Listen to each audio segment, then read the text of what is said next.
varies. You're a pretty cool dude. And you've been pretty involved in Jeffrey right from the outset, and we rate you super highly. Everyone thinks I'm a co-founder. Actually? Because you put a post up saying co-founders Cameron, Charlie, and Fraser Grut once on your story. Oh, but, did we? yeah, but it was hinting at me being in the podcast of you two. Yeah, nice. But you didn't put I was Claim it. interviewing, you put that all I through know, it. G, you're basically a co-founder. Our stuff up, your game. Do we give him shares Yeah, now? I don't know. Yes. My lawyer will come. I'm coming after you guys. Well, this is Fraser Grut. He is a pretty slick dude, and we've had the privilege of knowing you for the majority of this year, which has been pretty fun. Yeah, Yeah, it's been a wild ride. mate. I've only known you guys like 8 months, I think. It sounds pretty unreal. Like, the more I think about it, the more I kind of don't believe it. The fact that we have only known you for about 8 months, but yeah, it feels like a lifetime. It's been pretty punishing. No, kidding. It's been a hoot. So yeah, we'd like to welcome you today to the Jeffrey podcast. Thank you, boys. Yeah. Yeah. Where did we all meet? Church.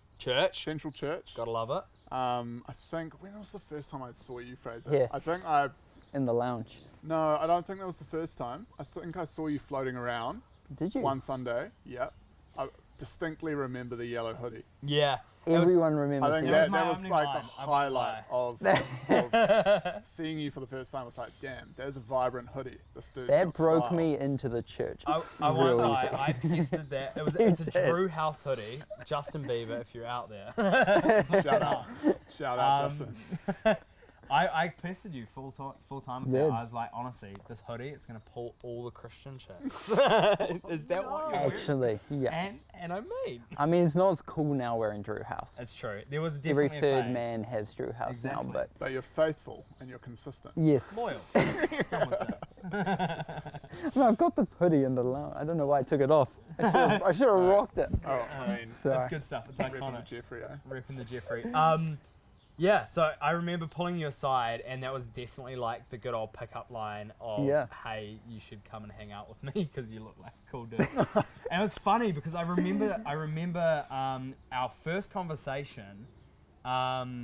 It took probably a good like 2 or 3 minutes to unpack actually who you are and what you do, because I reckon you're a pretty humble dude, and you didn't lead in with this is like the mission that I'm on and this is what I'm doing and these are the exciting things that I'm doing in my life. You were kind of like, oh yeah, I do this and do this and do this, and that was kind of cool, but there was you didn't really expand or go into depth. And the only reason why I picked up on who you were is because literally like the day before or 2 days before we met, I had been listening to your podcast with V from I Love Ugly, and I remember going, and like it all clicked in like one little moment, and This it is my guy. cracked me up. This is the dude. It literally cracked me up, and then from there, I guess it's all the rest is history. But yeah, we'd like to, like, I guess for you, open up a bit of floor. Tell us who you are. Like, who is Fraser Grut? What are you doing? Just let us know. All right, sweet. So, Fraser, I'm on this mission called 10,000 Dreams, where every day for 10,000 days, which is 27 and a half years, I'm filming a different Such a long person time. saying what their dream in life is. I've done it for 1,456 days, Wow. I want to say. 55, Congratulations, 56, bro. Straight up. 4 Like, years and 5 days, I think. Let's take a second to actually just appreciate that commitment, like Thank you. to your mission. Like that is huge. Like it's easy to just say, oh, that's so cool, man. That's But so that's sick. huge. Like Thank that you. is a lot of days. In. It's That's a lot of days, man. commitment. That's a lot of hours under your belt of running this race and running your lane. So like, hats off to you, bro. Thank you. That's really Yeah, awesome. it's pretty impressive. And I mean, what are you, like 14.5% through? Yeah, I would be, yeah. Wow. I'll be 50 when I'm done. So my last day doing this is April the 25th, 2044. Wow. That is unreal. So I'll be spanning 3 decades once it's finished. Dang. 30 years. Yeah. Why did it all start, bro? Take us back to the very start of this mission. Yeah. Why are you on it? Well, so I was having a coffee with Logan, who is a part of our home group. Good Logie. He's one of the bros for all of us. Love that. We were just having a drink and he was heading off to the States for 6 months. And he was like, give me a challenge. So I was like, dude, you should ask someone every day in America what their favorite ice cream flavor is. And we were like, that's so gangster. And then 2 minutes later, we're like, that sucks. Like, that's so lame. Like, no one would tune in for that. And then it became, what if you ask someone what their why is? Yeah. But then we figured there's only so many options you could give to that, you know, like money, family, legacy, whatever. And then Rebel Sport had their What's Your Why campaign at the same time as well. Right. So I was probably copyrighted. Yeah, can't have that. And then it just came to, can't have that. And then it just became like, when you ask someone what their dream is. And then I don't know what happened, but I was just like, no, actually, bro, I'm going to do that.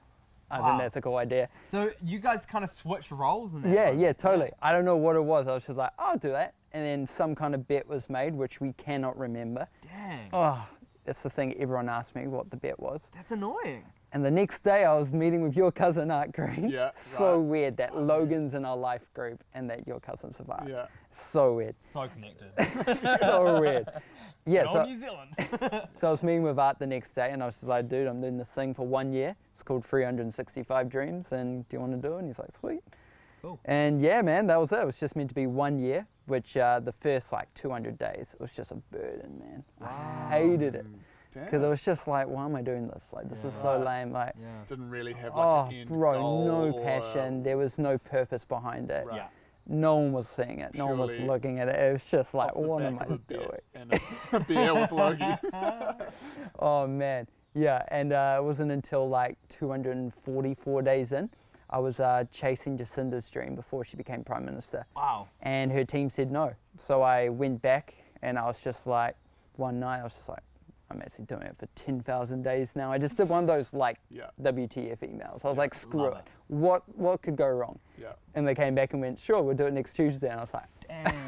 okay. Wow. Okay. Unreal. And so I quickly changed my Instagram name to 10,000 Dreams. And I was like, that's probably 3 or 4 years or something. Yeah. Turned out to be 27 and a half years. Wow. And I just like that, man. I was just connected to it. I was stuck. And I was in it. Damn. And Wow. that's when it started to become more of a life mission rather than a bet. Have you told Jacinda that it's literally her who has made the reason why you have had to commit to this? Well, I filmed a Why dream. he is I filmed a locked in. dream part 2 last year on Mother's Day. Wow. But I had like 30 seconds of it, so it Okay. didn't come up. She remembered me, but it didn't come up. So there will be a time. There will be a time in the next Part 23 3. years Jacinda, when I do her, It'll come. and I will tell her. Love that. That's awesome. Oh man. So give us a little bit of an insight to actually tangibly what you do on a daily basis. Like, what does a day look like for you? And you're pursuing this thing of filming someone's dream for 10,000 days. But what does that even mean? What does that look like and why? Yeah, so basically it's filming, editing, finding someone every day. Wow. But then probably the majority of the time it's sending emails.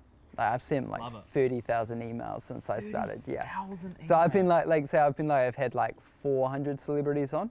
That's like 30,000 emails. That's like 99% no rate. Wow. I have been turned down by everyone Wow. in the entertainment industry. I didn't even realize there were 30,000 celebrities out there. Oh mate. Well, it's say for one celebrity you'll find 20 different people in their life, you know, their cousins, their managers, whoever, and you just spam until someone says yes. But anyway, it's it's probably a good, just the filming and editing side, it's probably a good 2 hours a day. Take into account sometimes I fly to places for 30 seconds. So like Bowden Barrett, I flew to Wellington literally to be with him for 5 minutes and then flew straight home. Wow. It's all that comes into account. It's like last year I did America for 5 weeks. Yeah. A lot of travel time for 30 dreams. 5 weeks of work, you know. So it's a mission, man. It's kind of my DNA now, eh? It's what gets me up in the morning. Tangibly, how do you actually fund something like that? Like you're doing these unreal trips, flying around the world. How do you fund that? Like, how does that work? So I run a film company called Frog. Cool. That's kind of paid the whole thing. Yeah. There's a few things coming up now, like a book deal I've just signed with Penguin Random House, which is nice we'll dig into that a little bit. Yeah. In a little bit. nice to actually talk about. There's also a documentary in the works. stuff like that. So it's starting to be something that's funded. Awesome, But it really is my film company that's it's self-funded, let's just say. That's epic. Yeah, man. How many years has Frog been going for? Since 2013, bro. But essentially since I was 7 years old. Right. That's why Frog was my nickname growing up. And when I was 7, I started making Action Man films. And I needed a film company name, and Dad was like, call it Frog Productions. No way. And so I got a little cap and everything, which I still have. That's awesome. And I just kept the name. And I made an official company when I was 19, graduated from uni. Unreal. Awesome. And so through that process of creating Frog Productions, well, okay, let's take it back to the Action Man films. Yeah. Was it like a stop motion thing or like?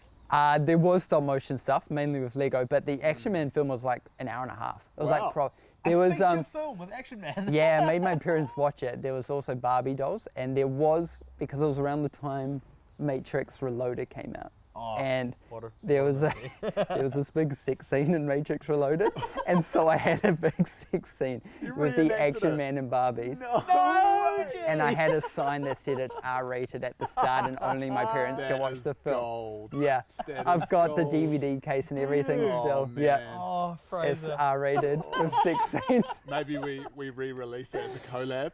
Bro, I want to see a little flick I of that wanna pop see up it. right now. That's running through my head right now. It's all good stuff. Barbie, Action Man. yeah, man. Yeah, but it started with Action Man Barbies, then I went to teddy bears, then I went to stuff with my Are we brothers. still talking about a sex scene or? Yes. No. Okay, no, only the Action Man Barbies had the sex scene. Okay. Rain it. I reigned into the G-rated kid films after that. Brilliant, good Yeah. man. I like to hear. And then he found Jesus. Yes. This was before I was born again. Yeah. No. And then I went to Brothers, and then I went to Action Man, horror films, Yeah. and then I went to basically university, man. Wow. So you bounced So, through a whole lot of different yeah, genres went through before you even phases. got to university. Yeah, man. And why did you change in those genres? Like, what was that Like, why were you changing in different genres, and what was that? Like, Based off my heroes, man. Yeah. I discovered Peter Jackson's old horror films. Cool. And then I went crazy for horror for a few years. Interesting. Actually made a horror film that went on TVNZ. It went on a kids show when I was 12. And they had to cut half the film because it was too graphic for kids. What was that film then? It was called 23 House. Wow. Yeah, and then I got interviewed on, do you remember Studio 2? Yes. Yeah, it was that one, bro. Oh, And they did a segment called The Next Peter Jackson, and I was like a fool, and it's so cringe. I'm 12 in it, man. Okay, we'll I love definitely It have a is viewing 12 party. years old. it is very cringe. I'm cheesy as heck. There's a didn't even know viewing this. party with the lads. Yeah, that's It's great. outrageous, bro. Could do a whole night. Yeah, and then then I'd discover like Christopher Nolan. Then I'd just basically rip him off for 3 years. Brilliant. And that's kind of how it worked, man. You just Yeah. rip off your favorite directors until I went to uni and started to find my own voice. Yeah, And then cool. I started doing my own style, my own things. That's awesome. And so what was the voice that you found in that process? Like, you go to uni and explore that, and Yeah. where'd you start? Well, I think visually with film, I'm extreme in every aspect. Okay. Extreme lighting, extreme angles, extreme everything, bro. Silhouettes, and you can probably see with the dreams, I try to do something crazy and a bit unique every day. Totally. Especially my drunk Fraser style that came in. I like Well, I shock think- factor. I remember basically. recently I saw the compilation that you did a while back of it was like day one through so Yeah. many of the days, and it was like the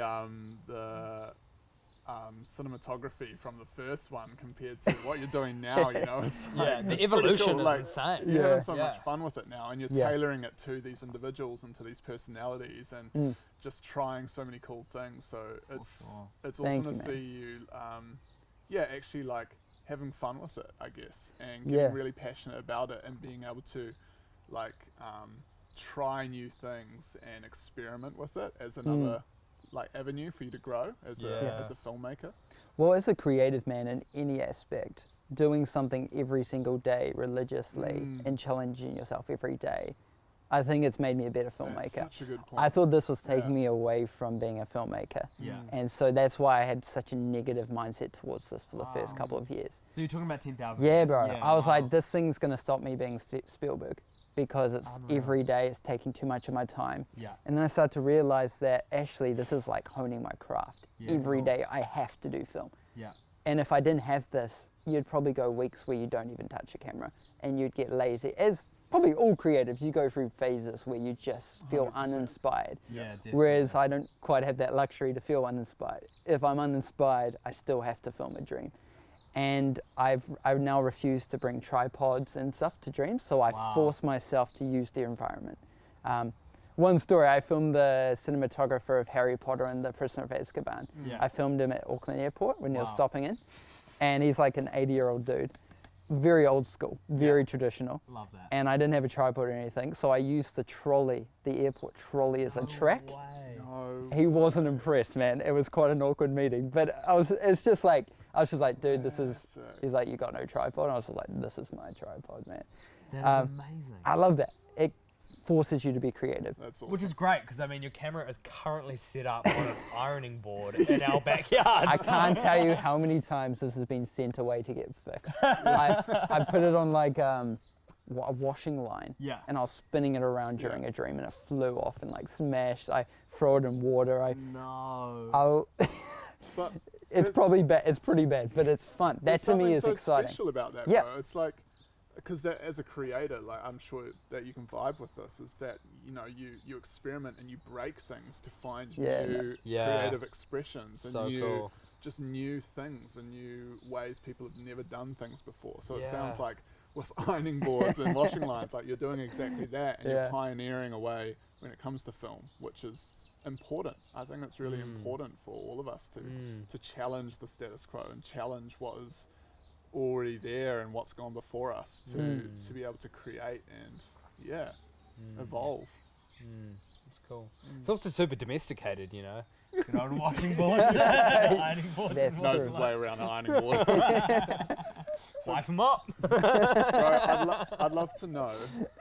So you're so many days into these 10,000 dreams. What has been, if you can narrow it down, what has been your greatest opportunity so far that you just cherish, that's close to your heart? What do you mean by opportunity? Do you think person that I've met or filmed or something that's happened? Or? Yeah, let's say something that's happened that has been, it's not just the fun. standard, Yeah. you know, you like not trying to say that any dream is better than another or anything like that, but what has stood out to you? What has stuck with you? What do you remember frequently from this mission? Yeah, bro, I think the big one that stands out, they'll probably be one of the stories I tell like the entire 27 years, is being in Australia in January and filming the Wiggles reunion concert. Wow. Filming Greg, the yellow Wiggle, the OG, these are the OG dudes. Filming his dream. None of these just new imposters. I'm mates, I probably can't agree to that. Love you guys. Shout out Wiggles. Yeah, bro, they all follow me, man. Be careful. Anyway, so I filmed Greg's dream just before they went on stage, and we went to the side room, and the lighting sucked. It was one of those dirty orange lighting rooms. My favorite. And I had no option, but I was like, okay. Had the shutter speed all wrong. The sound was a bit cracked. It was just like, oh my gosh, man. I flew from New Zealand to Australia for this, and I'm just botsing it. And so I filmed the dream, and then he has to leave. And I'm just like, oh, I screwed up, man. I killed it. And so I went up to him as he was getting changed. His top was off and everything. And I was like, Greg, I forgot to record the sound. Do you mind if we do your dream again? Now, I feel bad. It was a little white lie. I didn't want to say I hated the shot. Can we do it again? So I was like, oh, I forgot to record the sound. That's usually my safety when I don't like a shot and redo it. I'm like, oh, anyway. So now you know. Yeah. It comes out. And then he was like, oh, I'll do it after the show, straight after the show. And so they go on, they do their full concert. And as the concert ends, it was well publicized in the media. He had a cardiac arrest on stage. That's right. Fell right in front of me.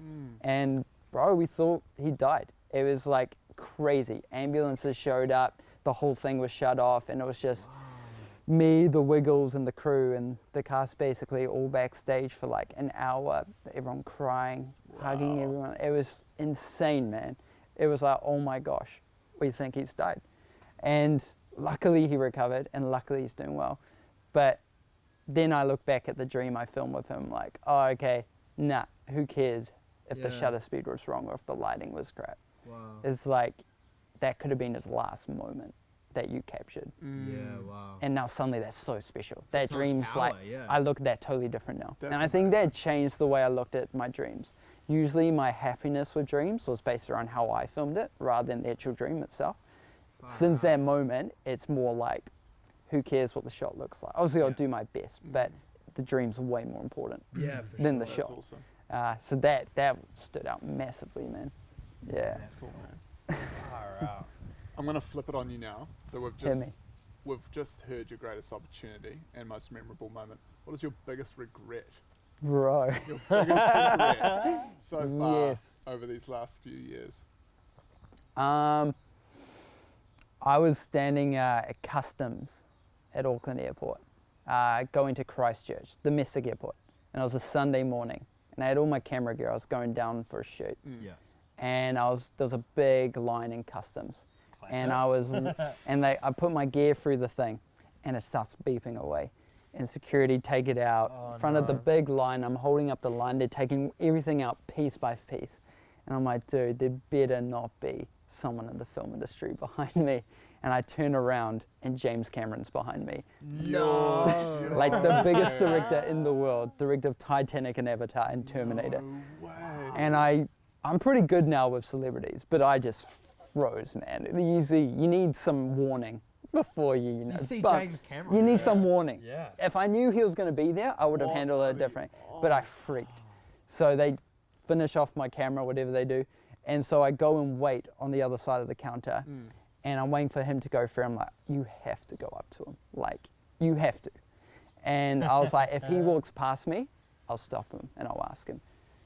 And he came out and he went the other way. And I was just like, oh, well, never mind. And I walked off. Oh, no. I chickened out, man. I chickened out. That is, that's hit me hard. Yeah. Wow. So much. I'm like, see, regret is way worse than rejection. That's something I've learned. That story says it massively. Yeah, There's a similar powerful. story, man. Like, I was at a cinema and I had like a USB with my films on it. Yeah. And Peter Jackson came in and sat 2 seats in front of me. And I couldn't enjoy the whole movie because my mum was like, go up to him and give him your USB. And I was like, no, I'll do it after the film. I was still in there. And so I didn't enjoy the film at all. Yeah. But as soon as the film ended, I just prayed, got up, went down, sat next to him and just said, here's my USB with him, and just gave him my USB stick, stood up, went back and sat in my seat. And I was like, how the hell did that happen? Yeah. Nothing came from that, Yeah. but not that was rejection, but I don't regret that. I look back and go, well, that's cool. I did it. Who cares that nothing came from it? I Yeah. did it. Whereas the That's James awesome. Cameron one, it's like, Stark contrast. I Yeah. freaking didn't do it. What could have happened? And you never know, right? You never know. And you constantly will be Yeah. asking. But there's lots of times where you kind of have a regret, but then 3 years later, it somehow comes full circle, and you're like, I wasn't ready yet. Here we go. Yeah. You know, like I'm Yeah. ready for James Cameron in 10 years when I can Yeah. go to his house and we can have a proper sit down rather than just a 10-second at an I airport. love that. Yeah, cool. I'm happy with that, you know? Yeah. When you're best mates, eh? When you and the boys. Bro, Big J. love regrets, man. I haven't really thought about that much, eh? I think the big thing is when you film people and then they pass away. Wow. So I think if we're going for anti-regrets, Yeah. filming family members that have now passed away when I wasn't going to film their dreams, but ended up filming their dreams. That's like, thank goodness. Yeah. Yeah. I think that's the thing you realize is like these are kind of like little time capsules of people, you know? Like, probably going way off the question now. Should I just keep going? Send it. Keep going. So like a few months ago, like a young filmmaker that I mentored who's 17, like passed away just out of nowhere. I remember. And I filmed his dream a couple of months before. And it's stuff like that like I wasn't going to do that. But then last minute I ended up filming his dream. Yeah. They're the moments where you go, okay. Yeah. You know, so I think I'm getting better at embracing a moment. Usually I get a nudging feeling inside when I need to film someone's dream or I need to ask someone. Cool. I kind of, I don't know what it is. Might be God, I don't know what it is. But usually like I'll walk past someone and I'll just stop and I'll get a strong sense that you have to go talk to that homeless person or you have to go talk to, Wow. And That's do you reckon amazing. that there have been lots of times where you get that nudge, you get that thing, but you just don't do it? Oh yeah. Once, do you know Rocket Lab? Yeah. Peter Yeah. Beck? Yeah, I had an opportunity. He was doing like a talk at one of my good mates' events, and he was like, "Come get his dream." But it was at Smells Farm on the North Shore, and I was just like, the whole morning I was like back and forth. I lived like 40 minutes away, and I was like, and I had that feeling. I was like, "Get your butt there," but I didn't. I was like, I'll get him at some other time. And I was like, didn't you? Just because of the... I don't know, I just couldn't be asked, man. Right, yeah. Like, you Quite have frankly. days where you just can't be asked, Yeah. Yeah. going and asking someone, Yeah. or Yeah. going. And I was just like, I'll get him at some other point. Right. Yeah. And yeah, then that was 2 years ago. And since then I've been like turned down by his team like multiple times. And I'm like, maybe that was the opportunity, man. Oh well, It's crazy. you know? Your regrets. Yeah, I'd be really keen to dive into that a little bit more. Like, so Yeah. explain. You said you got one more regret. You know exactly which this one is. This was I'm looking probably, forward actually, I just remember this. This was my biggest regret, you know? And it's the reason why I can't listen to a very famous 80s pop song anymore. Lay it on And- us again. Just one more time. Cue the music. One more time for good measure. Hey DJ, drop that beat. We won't have our intro, outro. We'll just have that playing when the podcast wraps up. Bro. So yeah, I teed up the dream of one Rick Astley in February, and I did like a sneaky maneuver to get in touch with him, going through his wife and all this. And Excuse me, sorry, what? I ain't going into details. Oh, what's that? And so she ain't gonna see this, maybe. So anyway, I posted about it like 3 days before I was going to film with him. Yeah. And I went into explicit detail because around that time I was doing all these honest posts where I was being real honest about how I got in touch with people and that. Yeah. And I was like, I blah, blah, blah, I guess da, da, da, then I saw her, da, da, da. And I basically gave you a roadmap to get in touch with Rick Astley. Anyway, I post it, a day goes by, all good, everyone's like, dude, that's so sick. And then the next day I get this WhatsApp message from his wife, and I probably shouldn't be talking about this. Basically, I burnt a bridge, man, and the dream was cancelled, and yeah, I woke up massively, and I had to own up to that big time, publicly as well, and totally right on their end to be upset about that. Yeah. I was just being quite egotistic that I was just like, I'm going to be brutally honest about how I get in touch with people and not thinking about the consequences or the fact that some people have privacy for a reason. Gotcha. And so I totally broke trust. And since then, I haven't once talked about anything like that about anyone. Yeah. It was a blessing. It was a regret, but it was a massive blessing. It woke me up. You learned a lot. I was going down a bad path and I didn't realize it. And if it wasn't Rick Astley, it could have been like Peter Jackson in the years. You could have really burnt a massive bridge. So yeah, bro, that was a lesson learned. For sure. But it means it's tough to listen to the song Never Gonna Give You Up now, ironically. That's a whole new meaning. Ironically. Let you down. I'll get him in 20 years Yeah. when we can laugh about this. Yeah, wow, that's huge. Yeah. Well, That's cool. I guess it's those experiences that you learn, stuff that you'll carry through the rest of the journey, right? Yeah. Like, and probably the rest of your life. Too. Oh, there'll be way more of those. Yeah. Oh yeah, hell yeah. Definitely not the last. Hey, earlier we were chatting around some amazing opportunities that you've had just moving forward with. You mentioned there's been a book deal in the pipeline, Yeah, and man. a documentary and stuff like that. And I'd love to just give you an opportunity to just share a little bit about that. Like, what are some things that are going on in your world that you'd like to share? Yeah, man. So I guess essentially for like the first 1,000 days of this, it was just an Instagram thing. Yeah. And I had no idea how this was going to translate into a bigger picture or my own dream of being a filmmaker. Wow. And it was on day 1,000 that a film producer reached out to me. And that then led to a development deal with a film company that I cannot mention. Wow. And then that led on to a TV development deal with another company I will not mention, Awesome. which we're all kind of going to take off this year. Powerful. COVID slowed that down, Yeah, naturally. but it slowed everything down. Yeah. So I kind of got to a point where I was kind of really annoyed. Yeah. And I was like, everything that I had planned this year has kind of stopped. Wow. So I was like, well, what's something COVID can't take away? And that's me writing. Come on. So I pursued a book deal. Got turned down by a publisher. Then I had a connection to Penguin Random House. So good. And basically just spent a lot of lockdown putting together a proposal. Cool. I've always dreamed of being a writer, Yep. of writing kids' books, but Yep. I'm dyslexic and I couldn't write until I was like 20. My mum Wow. wrote all my uni essays, school Wow. essays with me Wow. dictating. Yeah. Exams at school I had to do in a separate room. Shout out, Mum. Wow. Mama. How good. Mums are great. So I kind of didn't believe it could ever happen, which Yeah, is huge. not me because I'm the type of guy that dreams massive and super Yeah. optimistic. Yeah. So it took like 5 months before confirming a deal with Penguin Random House, man. So it's all Yeah. confirmed now, coming Dude. out in 2022. So good. So next year I've got to write a book, and it's pretty surreal, man.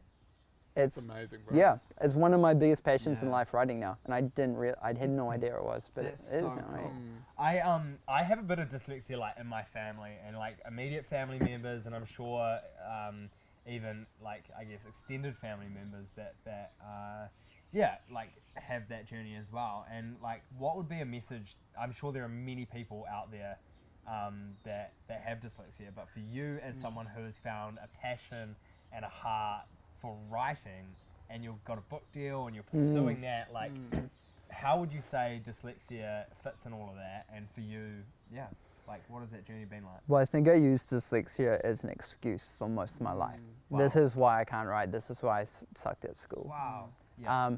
But instead, it's actually been my gift, and I just didn't realize it. So it's Yeah. made me more unique with my writing. Wow. I can only write a certain way now, but it's very unique, Yeah. the way I write, because it's the only way my brain kind of functions. Wow. So I use it as a disability, but it's actually my greatest gift, I think. Wow. It's made me a better, it's made me a better filmmaker, because my mind lends to visual way Yeah. more than For sure. anything else. Yeah.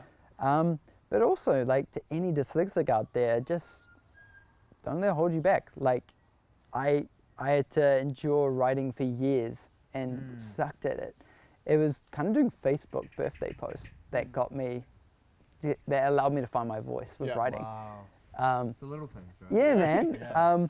So yeah, I think it's awesome if you're dyslexic. Yeah. I think it's freaking dope. I love Yeah. that. That's so cool. It's a powerful lens to put on, especially Yeah. in a world that, like, I guess that can have negative connotations. Yeah, man. Yeah. Yeah. That's cool, man. Wrapping this all up with a bow, and looking at like the that. Christmas I present. like like a that. little gift for the Jeffrey community. We've got Yes. 10,000 Dreams, we've got your book deal, we've got potential shows classified under Will be. I don't know, we're not Under gonna talk anymore. wraps. But we've got all this. We've got Fraser Grut, and what I want to know is, how does this tie into your purpose and your hunger for your life mission to pursue 10,000 Dreams, to write? What does this look like? What is your purpose? What, if you could wrap it up into A little bow. a little bow, a little sentence for us, or like what are you on mission ultimately for? I think until probably maybe it's this year, sometime this year, my whole life mission was around me being famous. And that's me being brutally honest. I didn't Yeah. say that in any Yeah. radio Love the interview or honesty, anything, bro. man. It Yeah. was Yeah. like, no, I want to help the world dream. But really it wasn't. It was just me wanting to be famous. Yeah. I think this year, maybe it was COVID, slowed me down or something. Yeah. But now I've realized that, like someone said the other day, that I'm kind of like a historian, and every time I film a dream, it becomes a historical archive. And that's fired me up, man. Man, Kind of going, what does incredible. this look like in 10,000 years when someone Dude. discovers this and they see what life was like? It's like if we could see, imagine if someone did this during Jesus' time Wow. And they were like, Judas, what's your dream? And you had all this like record of what Jesus, everyone was doing, the banter.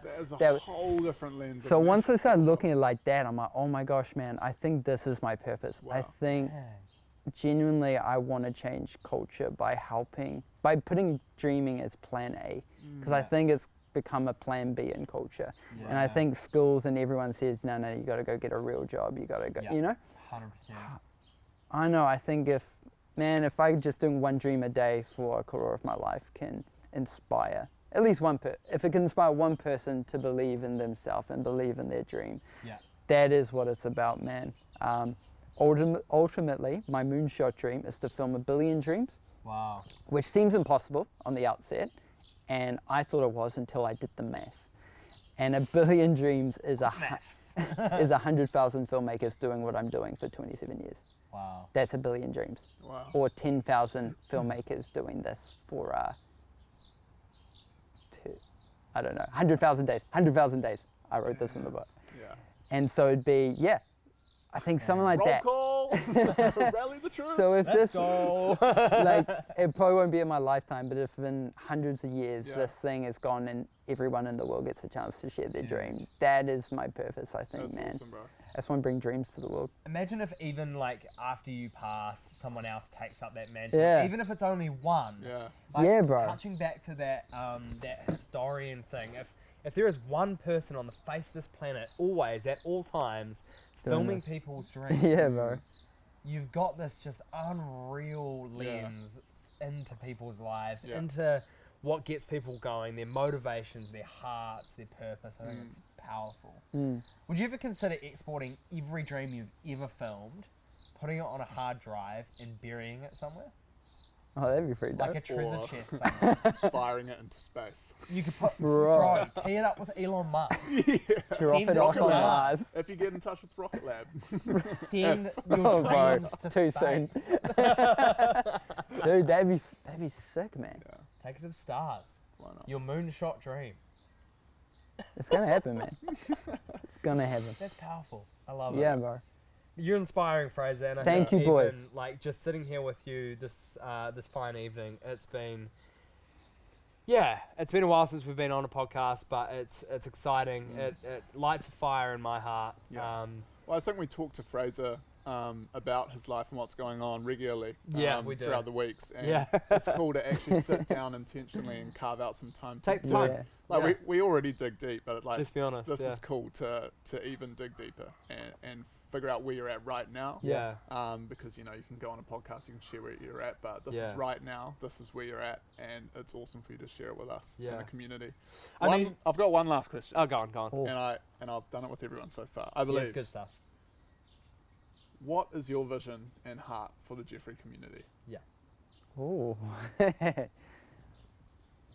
Man.